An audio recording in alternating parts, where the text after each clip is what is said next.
یہ وہ بابرکت شب رحمت ہے، شب نور ہے، جس کے دامن میں اتنی برکتیں ہیں کہ کوئی محروم نہیں رہتا۔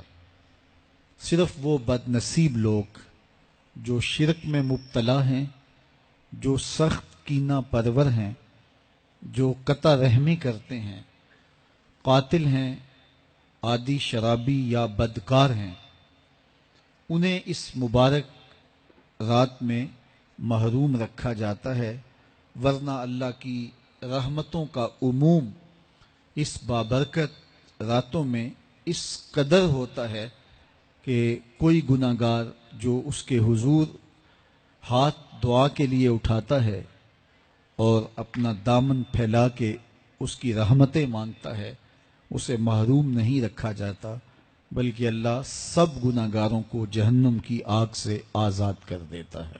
قرآن مجید میں ایک مقام دیکھیے کتنا دل آویز ہے۔ فرمایا ما یفعل اللہ بعذابکم، اللہ تمہیں عذاب دے کے کیا کرے گا؟ اس کی یہ چاہت نہیں ہے کہ تمہیں عذاب میں مبتلا کرے، اس کی چاہت یہ ہے کہ تم اس کی چوکھٹ پہ آؤ، جھولی پھیلاؤ، اس سے خیرات اور رحمت مانگو، اور وہ تمہارے ماضی کے سارے گناہ معاف کر کے، ساری غلطیاں معاف کر کے تمہیں اپنی رحمتوں سے مالا مال فرما دے۔ تو وہ بندوں کو بخشنے پہ، بندوں کی مغفرت کرنے پہ آمادہ ہے، اور اس کی رحمتیں بہانے تلاش کرتی ہیں۔ انسان کی فطرت کے اندر گناہ رکھا گیا ہے۔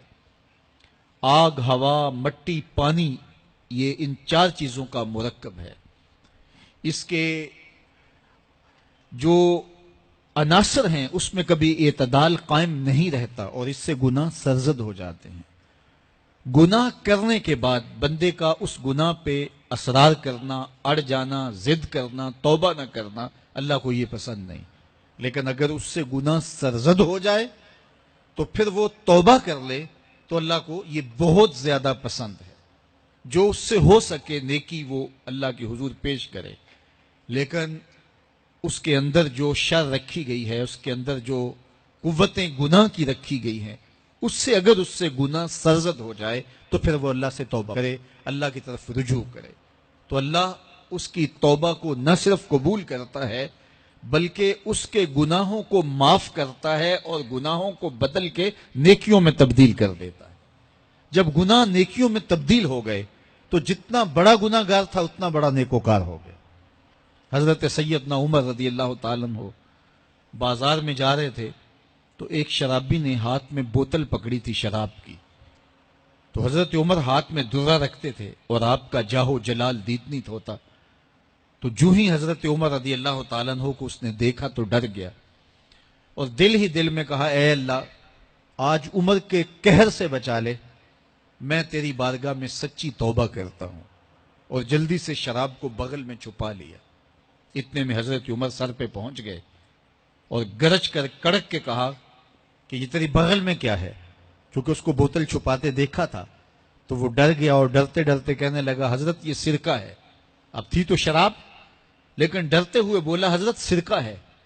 تو حضرت عمر نے کہا نکال۔ جب نکالا تو شراب نہیں تھی، واقعی سرکہ بن چکا تھا۔ تو جب اللہ کے حضور کوئی توبہ کرتا ہے، اللہ اس کے گناہوں کو بدل کے نیکیوں میں تبدیل کر دیتا ہے۔